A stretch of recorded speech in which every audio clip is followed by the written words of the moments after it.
கர்த்தருக்குள் பிரியமானவர்களே, பிப்ரவரி 17 இன்றைய பனித்துளிகளின் தலைப்பானது தேவனை மகிமைப்படுத்தும் இடம்.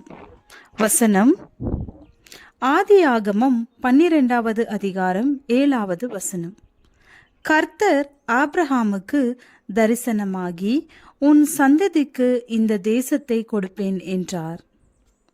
பலிபீடம் என்பதற்கு ஓர் உயர்த்தப்பட்ட இடம் என்றும், ஆண்டவரை உயர்த்தி மகிமைப்படுத்தும் இடம் என்றும், தேவனுக்கு ஸ்தோத்திரங்களை பலியாக செலுத்துமிடம் என்றும், காணிக்கைகளை செலுத்துமிடம் என்றும், தேவனோடு பயணிக்கும் ஓர் திட்டமிட்ட ஒழுங்குபடுத்தப்பட்ட வாழ்க்கை முறை என்றும் பொருள்படும்.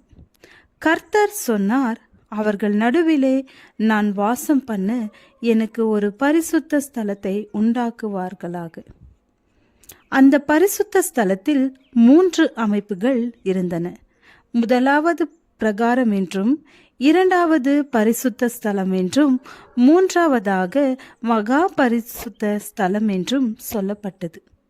இதில் பிரகாரத்தில் இருக்கும் தகனபீடம், அதாவது பலிகளாகிய ஆடுகளை தகனிக்கும் இடமாக காணப்பட்டது. கர்த்தராகிய இயேசு கிறிஸ்து சிலுவையில் நமக்காக பலியானார் என்பதை அடையாளப்படுத்தியது. எந்த ஒரு மனுஷனும் முதலாவது இதை விசுவாசிக்க வேண்டும். விசுவாசம் இல்லாமல் ஒருவனும் தேவனிடத்தில் வரான். அதே பிரகாரத்தில் தண்ணீர் தொட்டி இருந்தது. தண்ணீர் சுத்திகரிக்கும் தன்மை கொண்டது. ஜீவ தண்ணீராக இயேசு கிறிஸ்து நமது பாவங்களை கழுவுகிறார் என்பதை அடையாளப்படுத்துகிறது.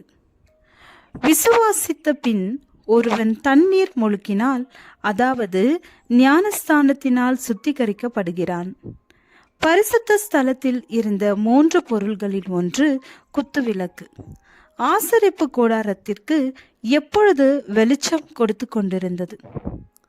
நான் உலகத்துக்கு ஒளியா இருக்கிறேன் என்று இயேசுவின் குணத்தை அடையாளப்படுத்தியது. அதுபோல நாமும் உலகத்திற்கு வெளிச்சம் கொடுக்கிறவர்களாக, சத்தியம் என்னும் வெளிச்சத்தை நமது வாழ்க்கையில் பிரகாசிக்கிறவர்களாக இருக்க சொல்லுகிறது. இரண்டாவதாக மேஜையில் இருந்த அப்பம் ஆசிரியர்களுக்கு உணவாக இருந்தது. இயேசு நானே ஜீவ அப்பம் என்று சொல்லுகிறார்.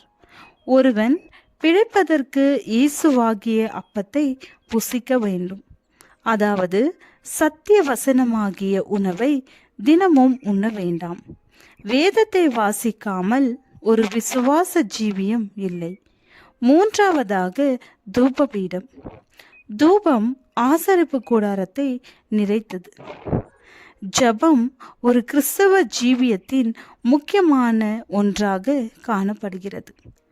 காலையிலும் மாலையிலும் மற்ற எந்த நேரத்திலும் ஆண்டவருக்கு ஜபத்தை ஏறெடுப்பது அவசியம். ஜபம் இல்லாத வாழ்க்கை ஒரு கூரை இல்லாத வீடு என்பதாகும்.